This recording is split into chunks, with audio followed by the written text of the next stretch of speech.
পড়ালাম peptic ulcer. তো peptic ulcer হচ্ছে যে imbalance between the SCL and হচ্ছে মিউসিন।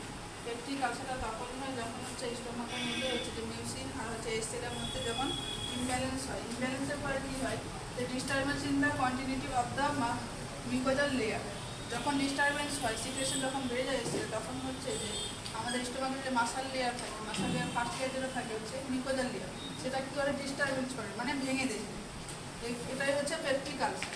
এর কজগুলো হচ্ছে বিভিন্ন ধরনের হতে পারে, যেমন হচ্ছে এক্সেসিভ কজের মধ্যে হচ্ছে যে এক্সেসিভ হচ্ছে গ্যাস্ট্রিক ইরিটেন্ট, যেমন হচ্ছে টি কফি এক্সেসিভ পরিমাণে খেলে, বা স্পাইসি ফুড, অ্যালকোহল, স্মোক, এগুলোর ক্ষেত্রে কী হচ্ছে পেপটিক আলসার হয়।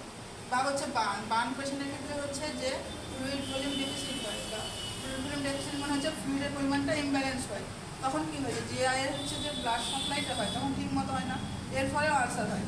বা ফাস্টিং বা রেস্টিং টাইম অনেকক্ষণ ধরে হচ্ছে যে না খেয়ে থাকলে এর ফলে হচ্ছে যে এক্সেস সিক্রেট হয়, সেটা হচ্ছে যে মিউকোজাল লেয়ারে হচ্ছে আঘাত করে, এর ফলে হচ্ছে যে গ্যাস্ট্রিক আলসার, এর ক্ষেত্রে আলসার দেখা যায়। এবার রিস্ক ফ্যাক্টরগুলো বা আর একটা হচ্ছে যেটা হচ্ছে মোস্ট কমনলি কজ হচ্ছে যে bacteria infection and bacteria cause হতে পারে, সেটা হচ্ছে এইচ পাইলোরিক নামে একটা হচ্ছে ব্যাকটেরিয়া থাকে, তার ক্ষেত্রে হচ্ছে যে দেখা যায় যে পেপটিক আলসার করাতে পারে।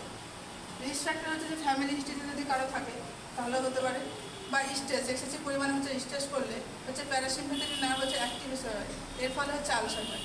এর হচ্ছে টাইপস অফ পেপটিক আলসার। এখানে হচ্ছে যে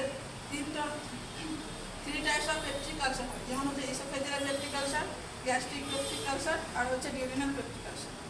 ইসোফেজিয়াল পেপটিক আলসারটা হচ্ছে যে ইসোফেগাসের 1/3 পার্ট হচ্ছে, 1/3 পার্টে হচ্ছে যে কী হচ্ছে পেপটিক ইসোফেজিয়াল পেপটিক আলসারটা হচ্ছে।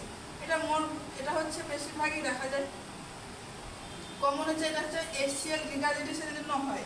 আর এটা হচ্ছে অলসো প্রেজেন্ট হচ্ছে গেছে, এখানে সবসময় জিইআরটি হচ্ছে দেখা যায়।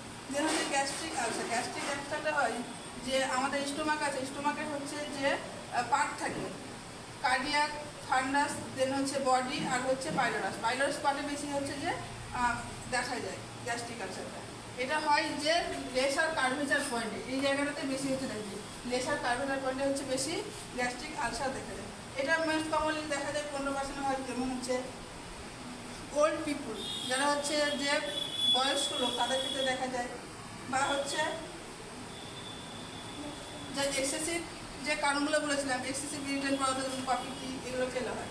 দেন হচ্ছে ডিউডিনাল আলসারটা হচ্ছে যে ডিউডিনালের 3টে পার্ট থাকে, D1, D2, D3। D1 পার্টে হচ্ছে এটা বেশি দেখা যায়, এটা 80% ক্ষেত্রে হচ্ছে এই আলসারটা হচ্ছে দেখা যায়। দেন বাকি